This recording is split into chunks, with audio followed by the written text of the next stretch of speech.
Hello, everyone. Welcome to another event here at the Greenlit Fest. Nature in Verse, Finding Poetry in the Natural World. My name is Megha, and I'm co-founder at the Greenlit Fest. We're delighted to have you with us today. Words, thoughts inspire words, and words inspire more thoughts, which eventually lead to action. But what happens when those words are poetry? Now, GLF has had a very long tradition of, I mean, not a very long, we're not a very long festival, but there has been a long tradition of trying to see how literature fits into the whole conservation, the whole idea of conservation. And that's really been what we've been aspiring to from the very beginning of launching this festival. So after uh, several events, we finally decided to probe into poetry as a means to exploring themes of nature and of conservation. And to take this conversation forward, I am absolutely delighted to have with us today Benita. Benita is an award winning children's author and she's also a prolific poet. A lot of her poetry has appeared in the Alipur Post, and you'll get to hear some of her fantastic verses today. Also, we have Katie Bagley. Katie is somebody who loves all things nature. She has more than 20 books on the environment, and one of those books is an anthology called On the Wild Side. It is a widely acclaimed anthology of poetry, a lot of which is actually based on real life experiences that Katie's had. And finally, we have Dr. Brajesh Raj. Now, Brajesh does a number of different things, but one of those things is that he is internationally published and anthologized hygiene. And he is also an editor at Cafe Haiku, which is an online poets group, a blog. It runs a blog and it also brings out an anthology of haiku. So today he's going to also probably enlighten us all a little bit more about haiku. So without wasting too much time, I'd like to jump into this conversation. Actually, it's more than a conversation. It's about hearing the verses that have inspired all of the panelists today. Some which they've written on their own, and some which probably have inspired them, but don't come from their own pen. So, Vinita, why don't we start with you? And if you could take us through something you have written first, and then maybe something which has uh, inspired you. I'm going to start with what I've written first. I'm a real newbie in the space of poetry. I think, especially sitting with a panel of people like the panel we have right now, who've been in the space of poetry for so long. I think for me, poetry has been a space of great power, and using the metaphoricity of nature and environment is something that I do not only in my stories but also in my poetry. So I want to read one of them, using nature to say and explore so much more through it. This one is titled Beauty in the Land of Death. I usually write free verse. I have been toying with a little bit of haiku and senryo, and and it's amazing what these two formats have. In a especially when I'm in a space of telling stories, to collect so little words to say so much more is amazing. So it's amazing to see the poetry lined up today, that you guys have put together, and the participants have. So I'm going to, before any more delays, I'm going to read my poetry very slowly.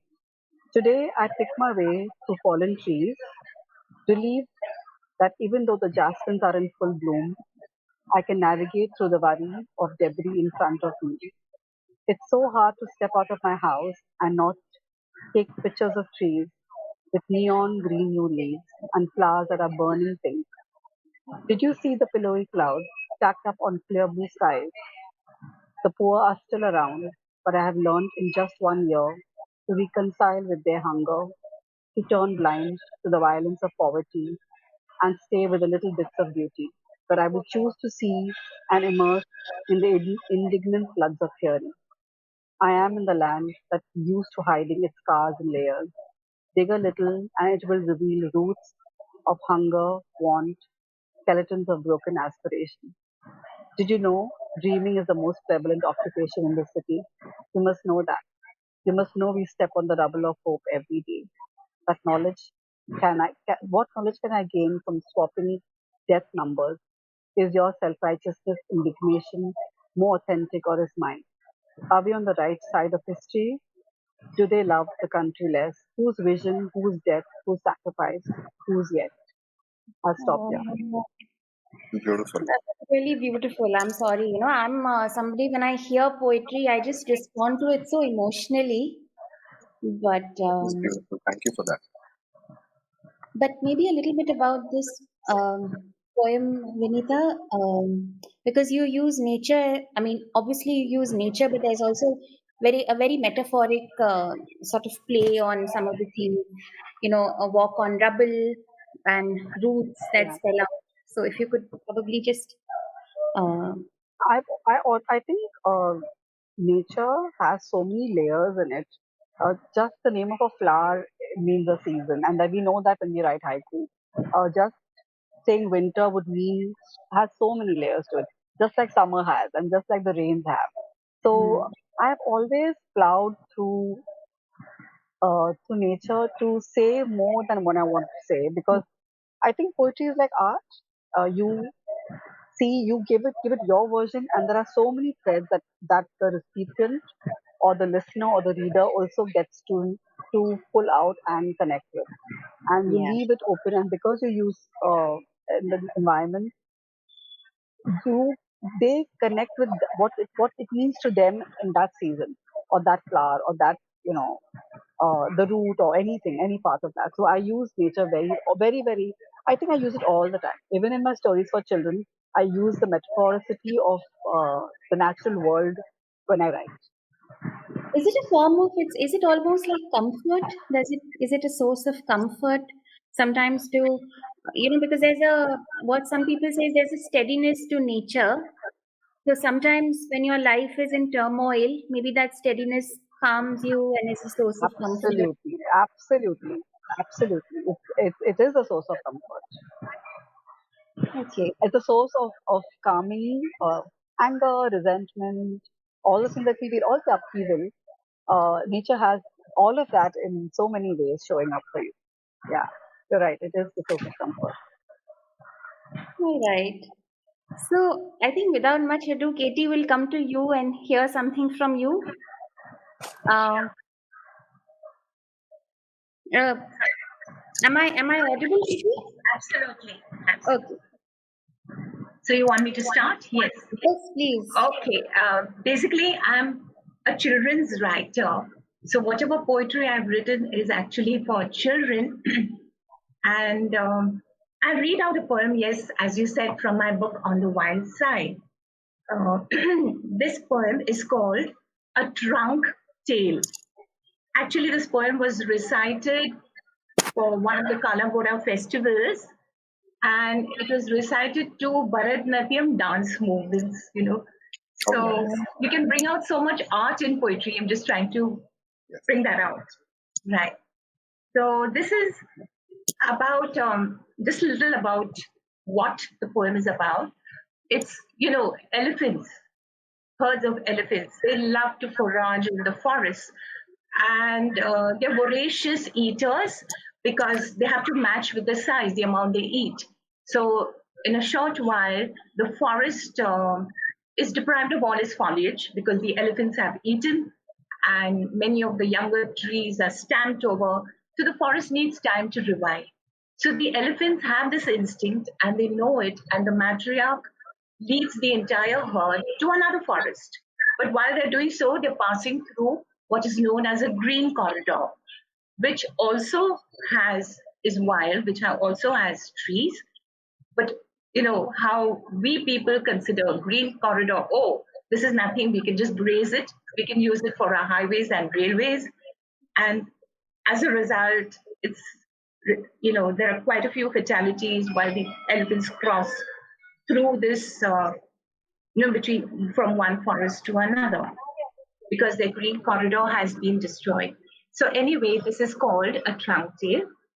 The herd of elephants gathered together. It was time to leave their home and move on to another healthy forest way beyond, as the trees here were laid bare of leaves, having served the pachyderms their need. For they have an enormous appetite, but the trees too need.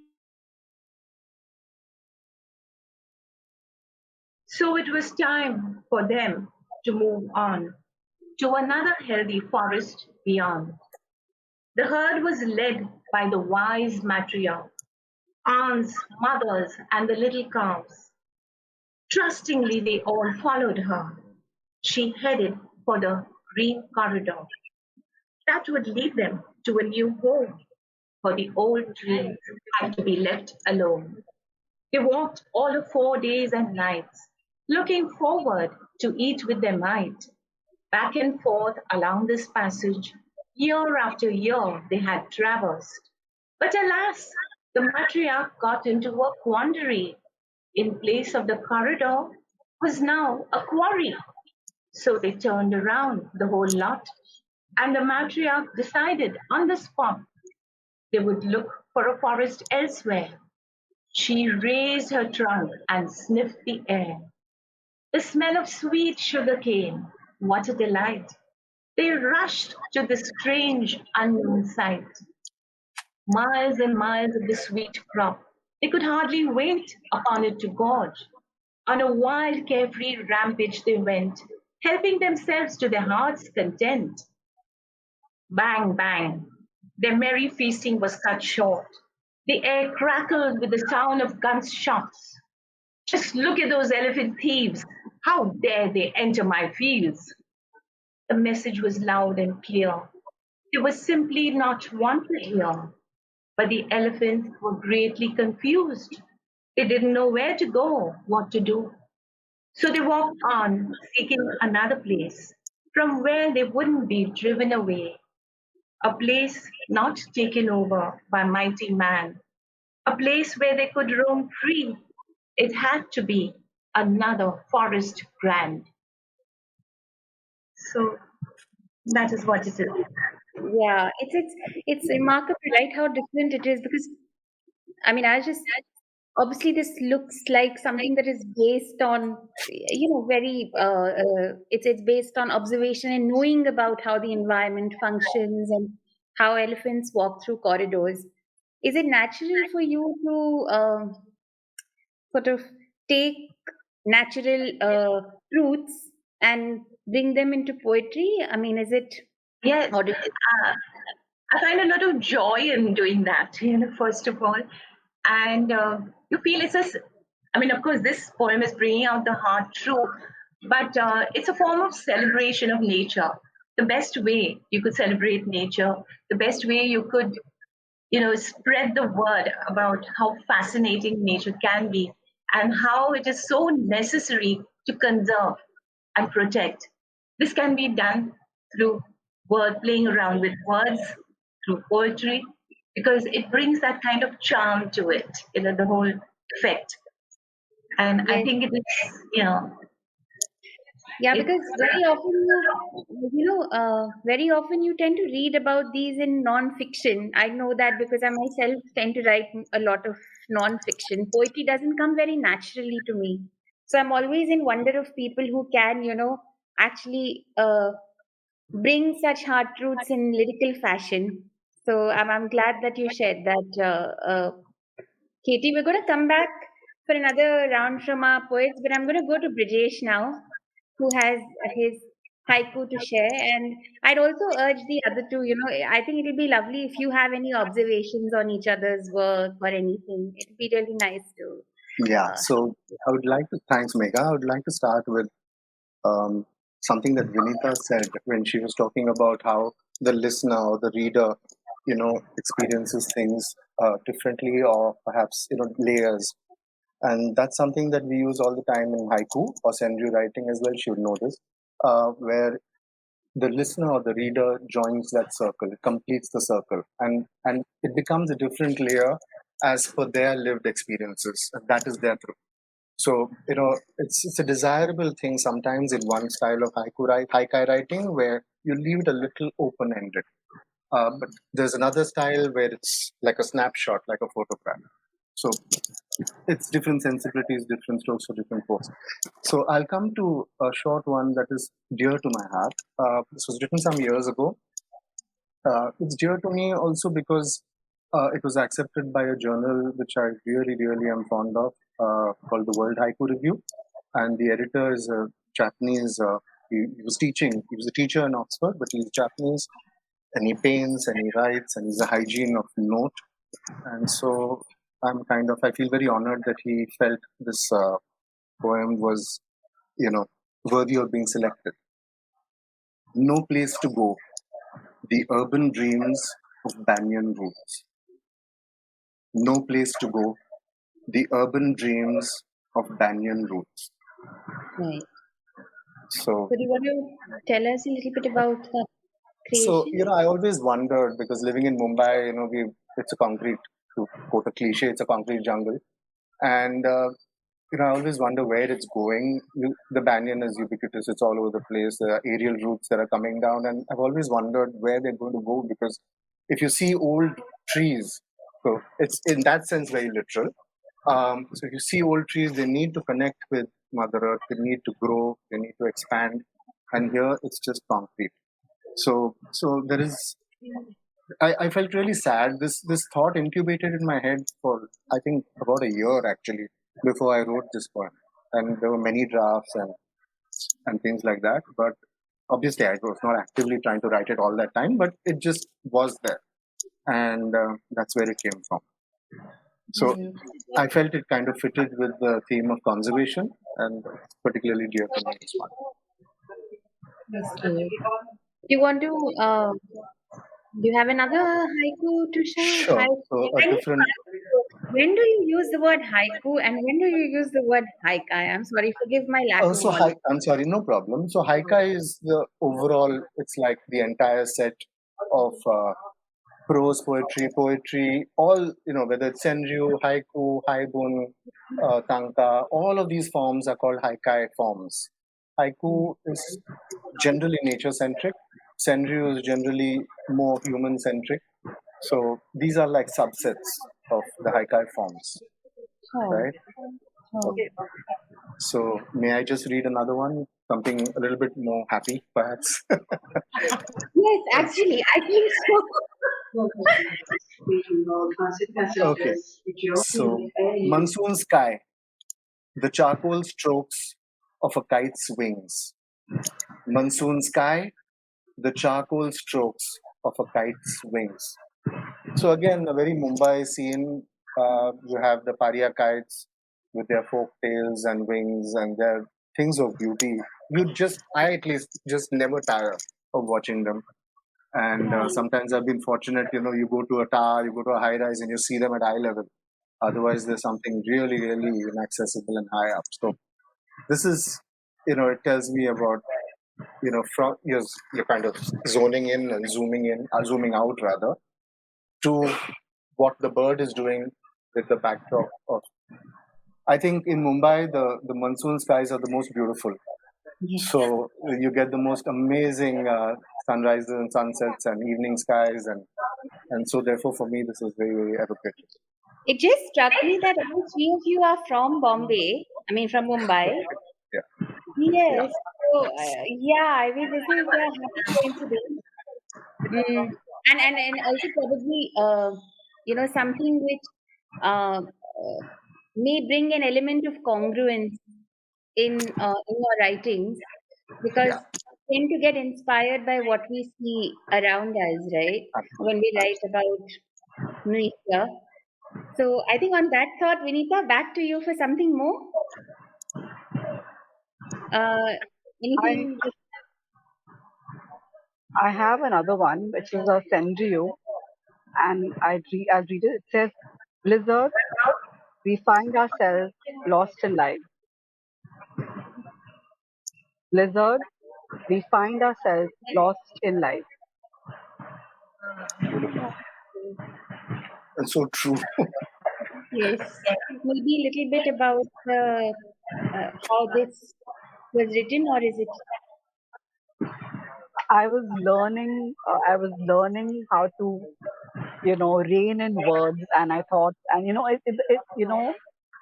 haiku may just seem like three lines, but it's so much of thought that has to go into creating and pulling in and just saying just one word that explodes in your head into so many multiple meanings. And the beauty of that was something I was exploring. And so it's just, this is wordsmithing for me. But it's interesting because there is technique in it, and there's also so much of thought. And sometimes poetry just comes to you not because you're sitting to write one, it's just because it just comes to you. And it just fits in like a jigsaw puzzle and it just works so perfectly. There's another one that I've written, raindrops on weathered heart, fall is a season. And again I'm just playing with a season, with water, with the weariness, and the Do you want fact to that recite that? change Sorry, can sometimes you is the recite only that one more time? Do you want to recite that one more time? Sorry. Yes, please. Yeah. Could you yeah, just sorry. recite that? Raindrops on weathered heart, fall is a season. Okay. Sometimes it's easy to, yeah, miss it when you hear it just once. Yeah, it's too short, Raindrops so on you have weathered heart. Yeah, raindrops on weathered heart, fall is a season. And it's about, so what does water mean to you? What does rain mean to you? That season. And the fact that seasons are cyclical and change is something that is always there. And yet, the routine of the again. So it's about weariness, about routine, it's about seasons, and it's about consistency in the change Hmm. Hmm. Hmm. that I wanted to put together. Yeah. But beautiful, really. Katie, do you? Do you want me to read another haiku or another poem? Anything? Up to you, yeah. I think if Okay. either, again, I just repeat myself, if either of any of you have anything that you'd want to ask the other, please, I'm very happy to Sure. have as a Um, conversation. okay, Yeah. can I have a question? Can I ask something? This was there in my mind. We are so fascinated by nature. Supposing, consider yourself, you're on the beach. This is actually what I had seen in the Andaman Islands. And suddenly, out of some driftwood, you see scores of hermit crabs just rolling out. This is Hmm. what I had seen. And hermit crabs, nature for some reason hasn't given them a protection for the lower halves of their bodies. So they have to look around for abandoned shells to cover that unprotected lower half. And all these hermit crabs got themselves into an ordered queue from the largest to the smallest in size. And then they actually walked into the shell one size larger of the hermit crab in front of them. So it was so much of saving of energy for searching for all of them for a abandoned shell. It was only the largest hermit crab that had to look out for a shell. And this put this question into my mind. When you're in the midst of nature, you see something which really fills you with so much awe. And which part of your brain gets more stimulated by this? Is it the left half, which is analytical, which has more mathematics in it, which was trying to calculate why are they doing it, or is it the right side of your brain, which is more of the arts and more of emotions, and you want to write a poem on it? So what would you consider this? I mean, like, what would you think about if you came across such a situation? So, Vinita, would you like to do that? Would you like to That come in, Vinita, or shall I? take that question.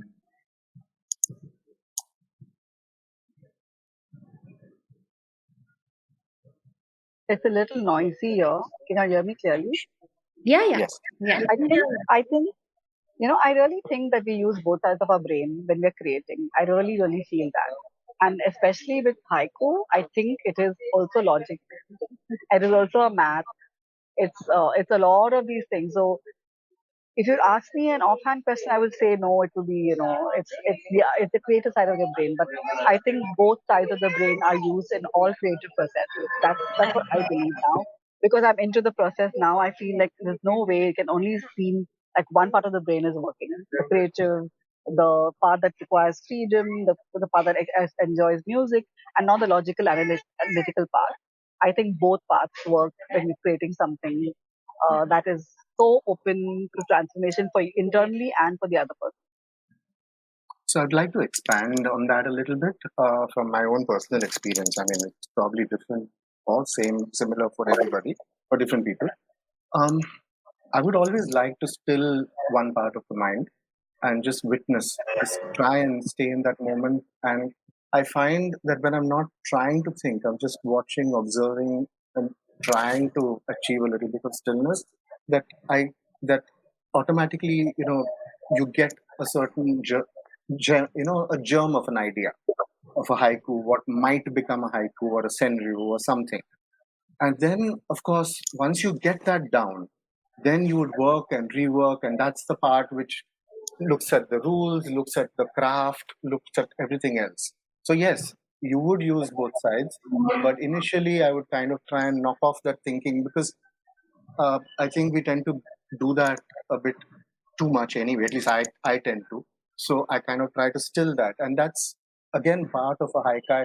There are certain haiku poems which are meditative, use Zen principles, not necessarily throughout all of them, but some. And this is very much part of that ethos, where you're just a witness. It's not very different from our own ethos as we know it, from our own culture. But on that note, I know Brijesh, you had a collection. Brijesh had a collection of, would it be haiku? Would I call Haiku, them yes, haiku? haiku, yes, From the masters, which were composed, these are, I think some of them he says really go way back. yes. So I think Brajesh, let's hear a few. Yeah. Um, So I would love to read from because they are the people who really initiated the entire process. So I'm just going to read a few. We'll start with the all-time great Matsuo Basho. A field of cotton, and dash, as if the moon had flowered. A field of cotton, as if the moon had flowered. So again, these were wandering monks. They followed Buddhism, and they were the kind of people who would write for a living. They believed in living with less and observing and writing about nature. So, which is why it's for me, it's almost like a reference point. Obviously, I don't think I'm ever going to reach anything near this, but it's just so beautiful. Another master, uh, Yosa Busa, afternoon shower, holding onto a blade of grass, a village sparrow. Afternoon shower, holding on to a blade of grass, a village sparrow. So the attention to the small things, the beautiful things that we tend to kind of overlook, the moment, it's so beautiful. You just have to you just wait, like as if you've been struck by something. Um, one more by Onitsura, Oijima Onitsura. Silent the garden where the camellia tree opens its whiteness.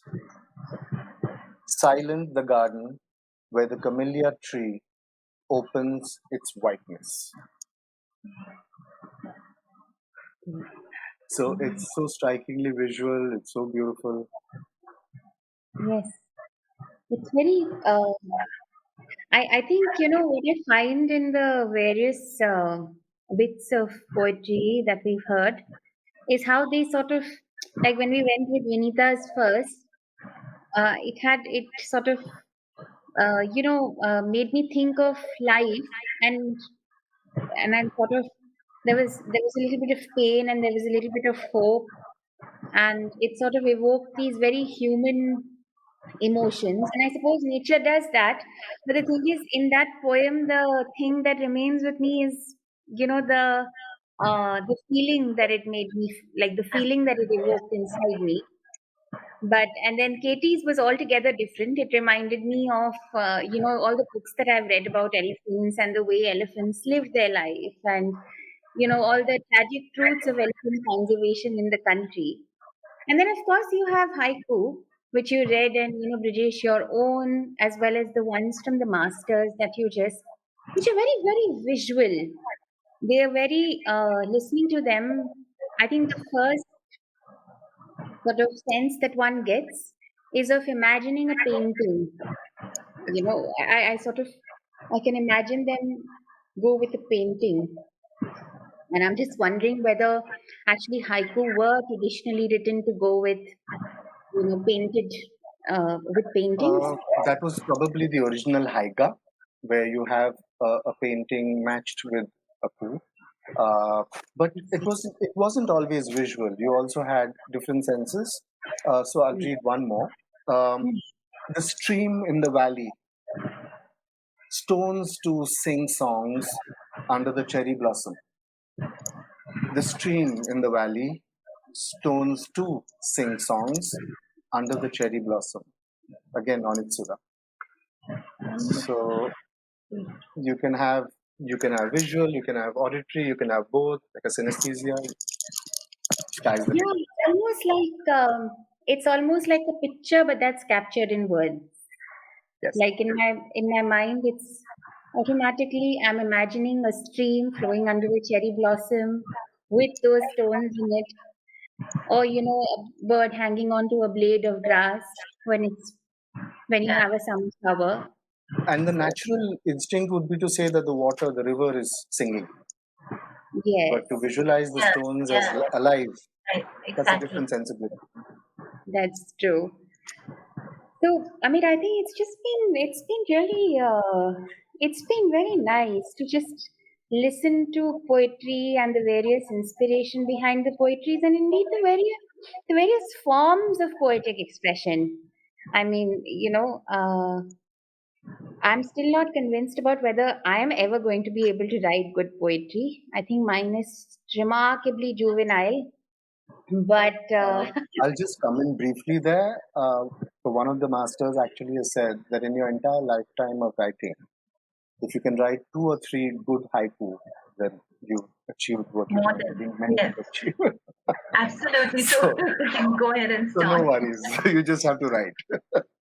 so, on that note, shall we actually go to the shortlisted entry for Yes, yes, Yeah, shortlisted of course. entries for the Definitely.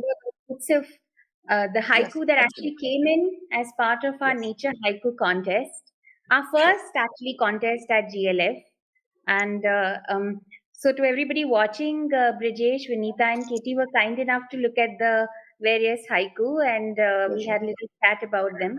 But it was really heartening to see the kind of entries that came in.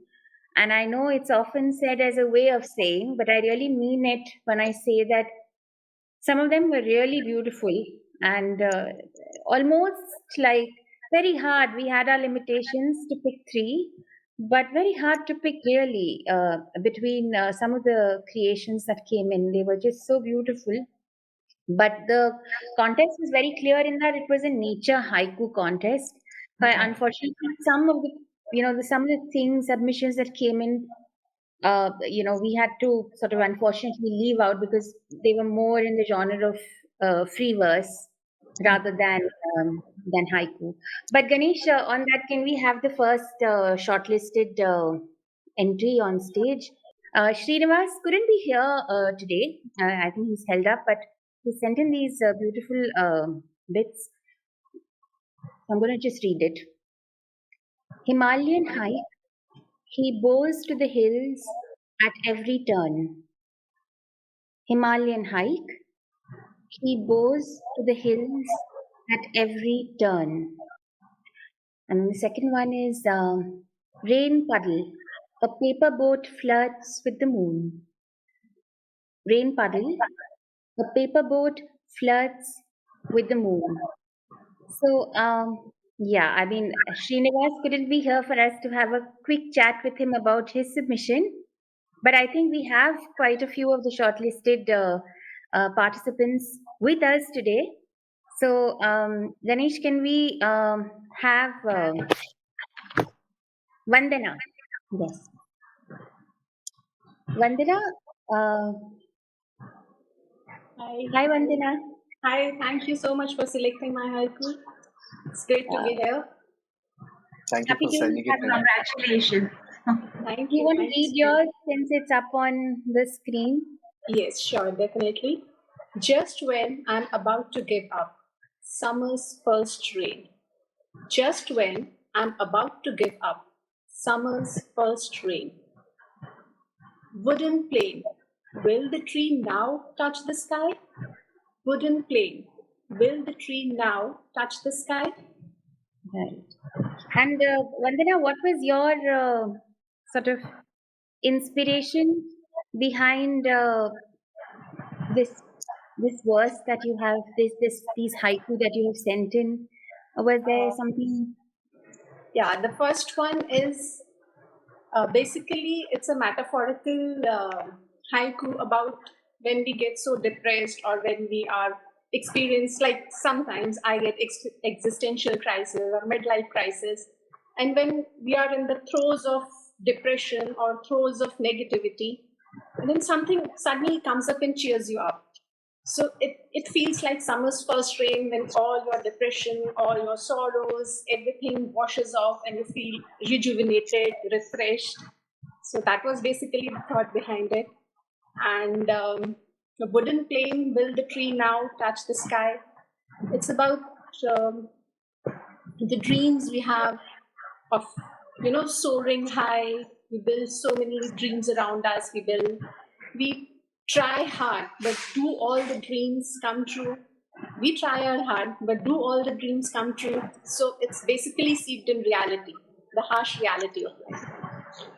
Oh, very nice, very nice.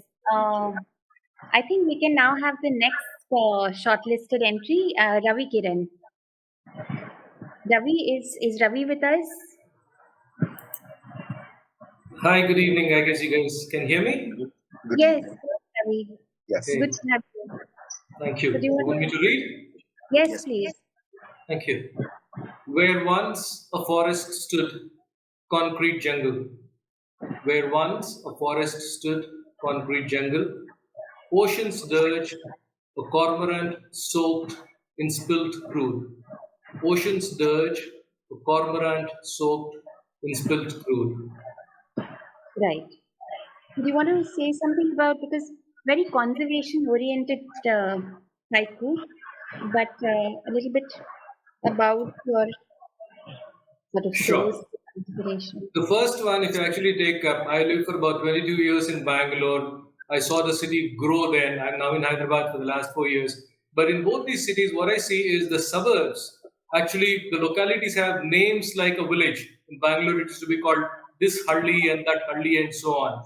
So, which means there were actually independent villages, which independent ecosystems, and then probably forests as well. But now you get to see this tech park there and that tech park there. So that is how the first one was inspired.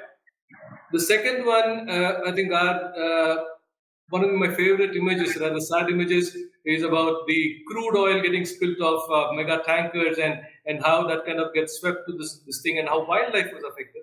The image of one of these cormorants is still very vivid in my mind. But if you look at the first line, when you actually see that the crude oil has spilled and it has hit the shore, the waves don't make the same sound as splash. They're more like pop because they're Hmm. heavy with crude. So it's Yes. actually, metaphorically, the ocean is like weeping and singing a melancholic song because of what has happened. So that's my take. Thank you. Thank you, Ravi.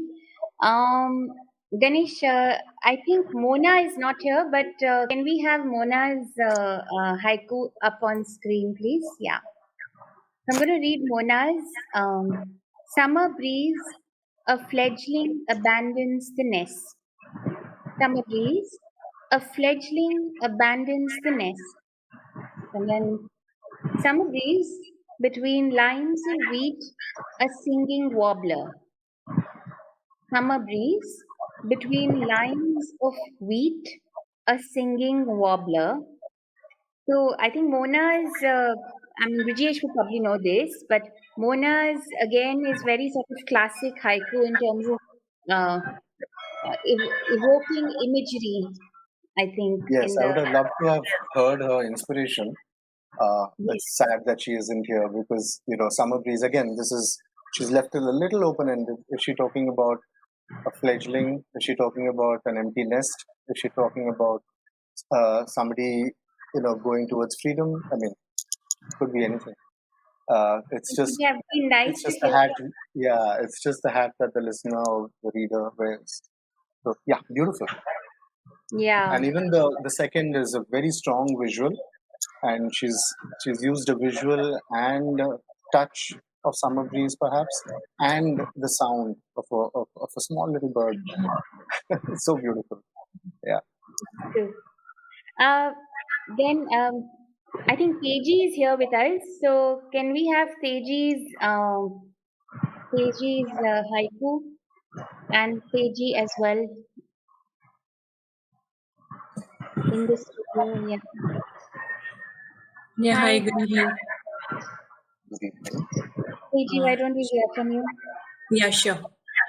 The first one is Chatak, how dense these clouds and yet no rain.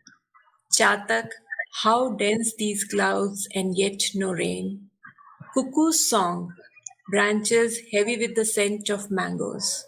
Cuckoo's song, branches heavy with the scent of mangoes. Beautiful. So Very can you nice. tell us a little bit about your haiku, Teji?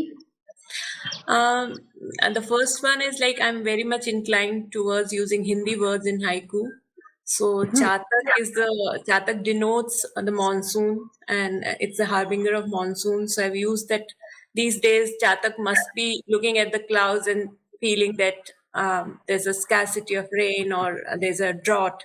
So this was the idea behind it. And second one is a very simple imagery. I'm very much drawn towards mango blossoms.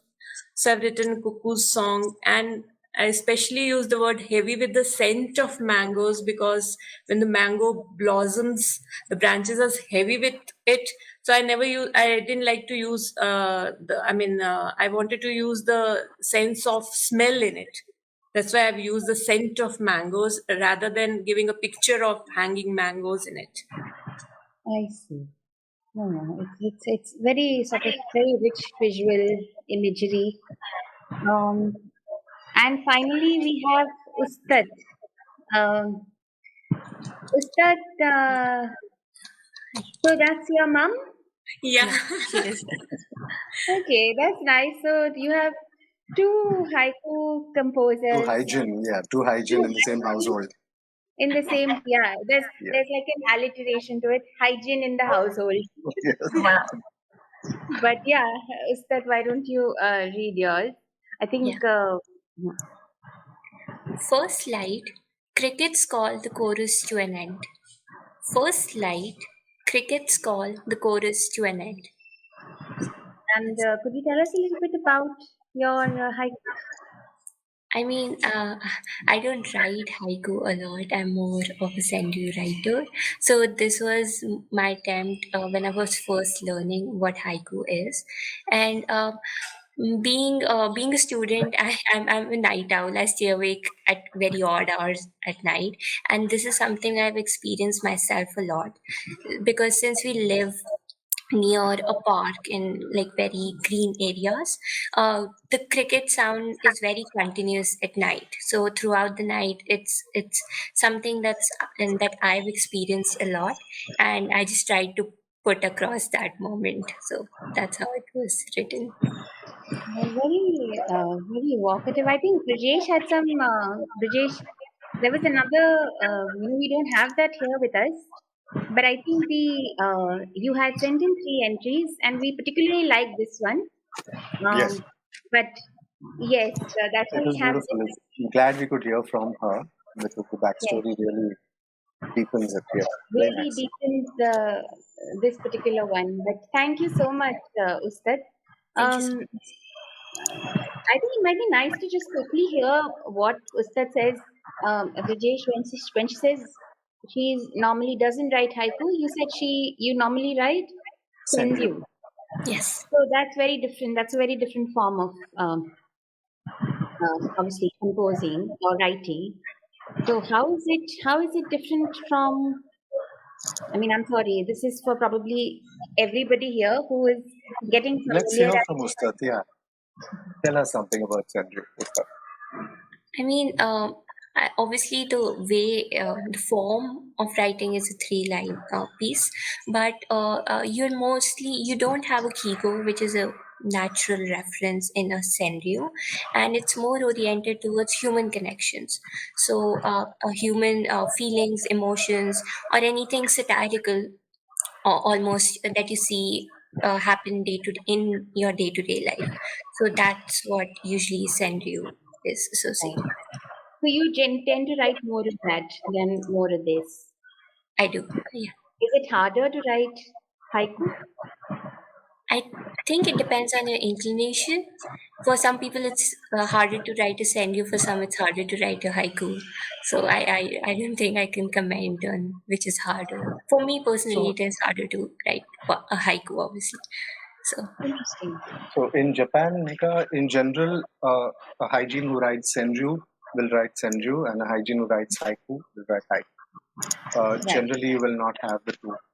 But here, I mean, we do tend to write, and pretty much all over the world, hygiene do write both forms. So I certainly hope Ustak will continue writing haiku as well. I I Before actually we announce the winners, maybe Brajesh, Katie, if you know, if there are any sort of online groups where people who write poetry which people who I mean, I know there's Cafe Haiku for haiku enthusiasts, but are there other platforms for people who write poetry which they can join online and maybe, Yeah, sure. There are several within India. I mean, online now you have so many options. You have many groups. You have the Haiku Foundation, which is probably one of the largest. Um, so many options. And Facebook has a lot of groups as well. So finding one will not be hard. But even in India, there is Triveni, which is there, Cafe Haiku, which is there. There are several. There are several right. groups. Okay. Now, I was just wondering if there are any specific examples. Katie, would you know of any? Probably. No, I'm sorry, I don't know about these. Right. Every once in a while, you'll also have opportunities to join a workshop. Yeah. Obviously, it won't be all the time, but there will be specific workshops. I think Ustad has also been with Gautam, I believe, at one of these, and he's a hygiene I know who writes Senju. So there are workshops that are offered off and on. You just have to keep an eye out. But if you want more information, I can kind of put it together and send, and perhaps you Yeah. can post it later. Maybe Sure. yeah, that might be nice for, I think, anybody who's a poetry. Yeah, there are various FB groups also. There's Shared Haiku, there's Haiku Foundation is big, like I said, and all of these guys have archives. World Haiku Review has archives with scholastic articles which have been archived. It's superb. There are books that have been written which are must reads. So Jane Reichold is a really well known author for hygiene. So there are a lot of resources out there. So not hard, but yeah, I can send you. I think Yeah, I there's a think. poetry circle also. Yes. It's a Okay. group called the Poetry Circle. Yeah. Oh, okay. Okay. Yeah. Right. So maybe what we could do is we could probably create a short post on some of these, which Sure. enthusiasts could consider joining online, offline, whatever. I Yes. mean, an option. So with that, I Absolutely. think it's time to reveal our winners Yeah. for the Nature Haiku contest. As I said that I think there was there was at least one deliberation that I can very clearly say that went into finalizing the names of whoever won. But just very delighted with everything that's coming. So Ganesh, can we have the first certificate? Okay, so um, Srinivas S. was the first. Then can we have the second one? I mean, there's actually not first, second, third, but yeah, Mona. These are the ones which got consistently high scores from all three of our jury, which is Katie, Vinita, and Rajesh. So there's Mona, and the third one. I mean, this is not the third. It's literally just our top Just three. So we just, yeah. Delighted, and then mother daughter, but yeah, I think it was actually particularly close between Teji and Ustat, but I think Ustat, your hand at haiku really paid off in the sense it was really beautifully done, and I hope you do continue to write more of. I mean, apart from you also continue to write haiku apart from the others, apart from the Sindhu that you do. So, Send you. can do. Yeah, okay. I'm getting my pronunciation right. But all the winners will be sent a Google form. So you can choose the books that you'd like us to send. And we'll be sending a participation slash winning certificates to everyone who was part of this contest. We're really, really delighted that Katie, Vinita, and Rajesh could take out the time just to be with Pleasure. us. And to everyone who submitted, we were really, really glad to have all those number of entries. We did get, I think we had about 24 people participating, which was a fairly good number and a good number of haiku to actually look at, a good number of poetry, a good amount of poetry to look at. So, absolutely delighted. And to everyone who's watching, I think it's going to be available on YouTube, so you can tune in later. And whoever's been watching, thank you so much for tuning in and watching us on a Sunday early evening. I hope you have a brilliant Sunday, everyone. Thank you so much for Thanks, tuning Megha. in. And thank Megha, you could I for just inviting recite? us. Thank you. Yes, And could I just recite one last piece by a master? sure. Yes, Uh, please. so this is a favorite of mine, the master and his work, Kobayashi Isa. Don't worry, spiders. I keep house casually. Don't worry, spiders. I keep house casually. How nice. Thank you so much. That is lovely. That was really lovely and a nice note to end this with. But Yes. just, I think it's Yes. a fabulous evening of just listening to a little bit of poetry and, moving on. I think poetry does allow us to pause in life and maybe use our minds and, and Absolutely. Yes. invigorating in that sense. So please do keep writing to everyone who participated in the contest. And if you have other green submissions or you want to reach out to us for anything else, please do that. And thank you so much for being a part of Nature in Verse, finding poetry in the natural world. We'll see you with another event shortly. Thank you All so right. much, Megha. I think, and thank you, Greenlit Fest, for organizing this event. Thank you so Really, much. I wish Thank you, Megha. more and more such beautiful events. Absolutely. Thank you, Thank you Katie. so It's much, been a pleasure. Kitty. Thank you, It's a everybody. pleasure to have you all. All right. Bye bye. Bye bye. My pleasure. Bye. Bye.